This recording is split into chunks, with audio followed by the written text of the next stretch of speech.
बिस्मिल्लाहिर्रहमानिर्रहीम। अस्सलाम वालेकुम क्लास। आज आपके साथ डिस्कस करूं कि अर्थ के बारे में। जो अर्थ है वो एक ह्यूज बॉल की तरह है और हम इसको ये भी कहते हैं, ये इसकी जो शेप है इसको हम स्फीयर का नाम भी कहते हैं, क्योंकि ये सारी राउंड नहीं है। ये टॉप और बॉटम से यानी कि नॉर्थ और साउथ पोल से थोड़ी सी फ्लैट है, मगर बहुत हज़ारों सालों पहले ये सब समझते थे कि जो हमारी ये जो अर्थ है ये फ्लैट है, और कुछ ये समझते थे जो अर्थ है वो यूनिवर्स के सेंटर में है। लेकिन बहुत सी स्टडी के बाद पता चला कि जो हमारी अर्थ है वो एक स्फीयर की फॉर्म में है, ठीक है। और जो एस्ट्रोनॉट्स हैं, ये एस्ट्रोनॉट्स उन लोगों को कहते हैं जो स्पेसशिप के थ्रू स्पेस में जाते हैं। और स्पेसशिप के थ्रू कहाँ जाते हैं बच्चों? स्पेस में जाते हैं। और जो मशीन्स जो हम भेजते हैं उनको हम कहते हैं स्पेस प्रॉप्स, ठीक है। मशीन्स कॉल्ड स्पेस प्रॉप्स जो भेजी जाती हैं स्पेस के अंदर, जो बताती हैं हमें कि हमारी अर्थ के बारे में और इससे रिलेटेड और बहुत सारी हम इंफॉर्मेशन देती हैं, लाइक स्टार्स के बारे में और सन के बारे में, और छोटे छोटे उसके अंदर जो ऑर्बिट्स होते हैं उनके बारे में बताती हैं हमें, ठीक है।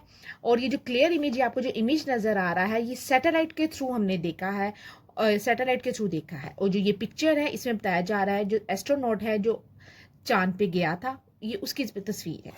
अच्छा बच्चों, मैं आपके साथ डिस्कस करना चाहती हूँ कुछ बहुत इंपॉर्टेंट चीज़ें अबाउट अर्थ।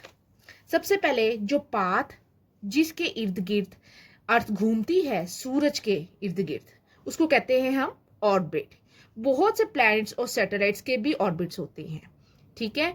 ऑर्बिट किसे कहते हैं? वो पाथ जिसमें अर्थ सन के राउंड घूमती है उसको हम कहते हैं ऑर्बिट कहते हैं। और एक्सिस क्या चीज़ है? एक्सिस जो है वो एक इमेजिनरी लाइन है जो आ रही है नॉर्थ से साउथ पोल की तरफ। कहाँ से आ रही है एक्सिस? जो नॉर्थ से इमेजिनरी लाइन जो नॉर्थ से साउथ पोल की तरफ आ रही है। और इसकी थ्रू सैटेलाइट्स और डिफरेंट रिसर्च ये पता किया गया है ये जो अर्थ है ये 23.5 जो है वो टिल्टेड थोड़ी सी टेढ़ी है ऑन इट्स एक्सिस, अपने एक्सिस के गिर्द। और एक और चीज जो बच्चों मैं आपको बताना चाहती हूँ वो है इक्वेटर। इक्वेटर किसे कहती हैं? इक्वेटर भी इमेजिनरी लाइन है जो अर्थ के सेंटर में से गुजर रही है, ठीक है। ये वो अर्थ के किधर से गुजर रही है? सेंटर में से। जो एक्सिस है वो इमेजिनरी लाइन। एक्सिस और इक्वेटर दोनों इमेजिनरी लाइंस हैं, लेकिन एक्सिस जो है वो नॉर्थ से साउथ पोल की तरफ आ रही है। ये देखिए जैसे पिक्चर में आपको पता चल रहा है। और ये थोड़ी सी टिल्टेड का मतलब थोड़ा सा एक साइड से झुका हुआ होना। और इक्वेटर वो होता है जो सेंटर में से गुजर रही है, वो लाइन जो सेंटर में से गुजर रही है।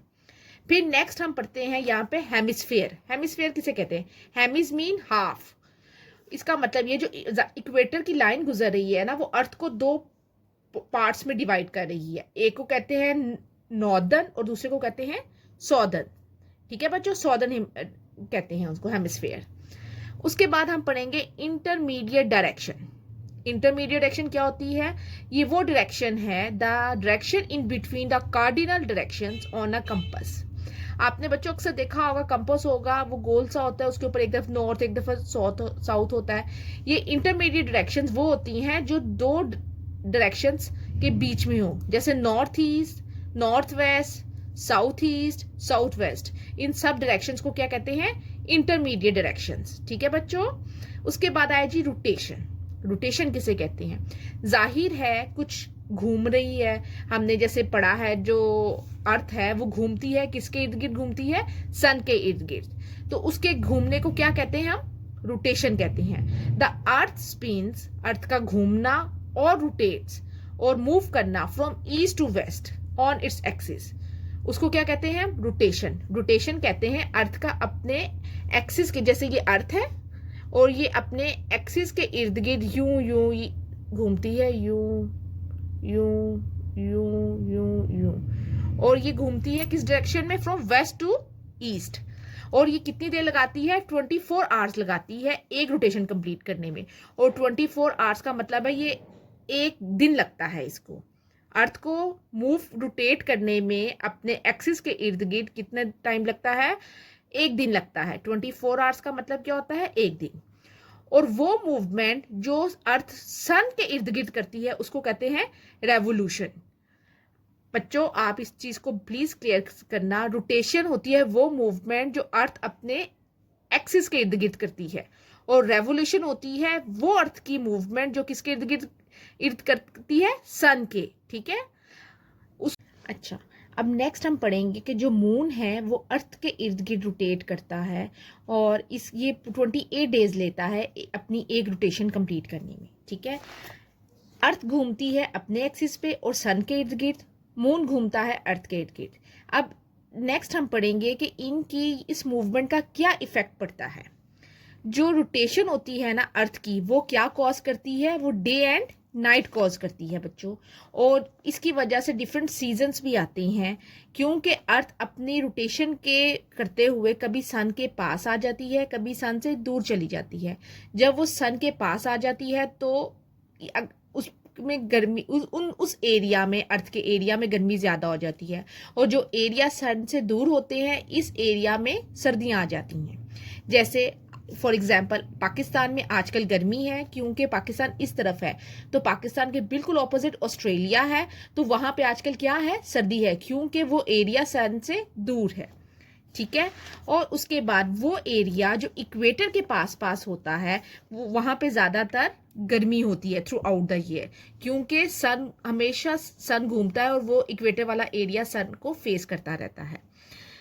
जो अर्थ है अपनी एक्सिस में नॉर्थ पोल में 24 hours of day for a several months over summer.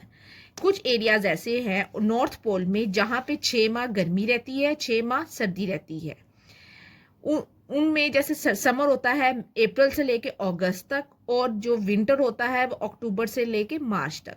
और साउथ पोल बिल्कुल इससे ऑपोजिट है, जैसे मैंने आपको बताया था पहले भी कि अगर जो सन को फेस करेगा वहां पे गर्मियां होंगी, और जो एरिया अर्थ का सन से ऑपोजिट होगा वहां पे सर्दियां होंगी। इसी तरह नॉर्थ में अगर गर्मी है तो साउथ में क्या होगी? सर्दी होगी।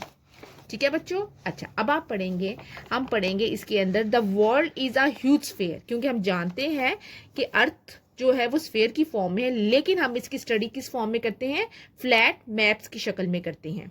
और इन मैप्स को शो करने के लिए हम किसकी हेल्प से इनको समझते हैं? कीज की हेल्प से बच्चों हम इसको समझते हैं।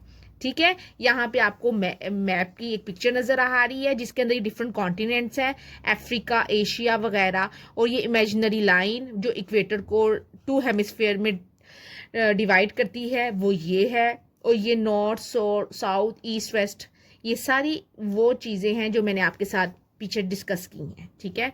I hope you get all the information now. अब हम पढ़ेंगे क्वेश्चंस।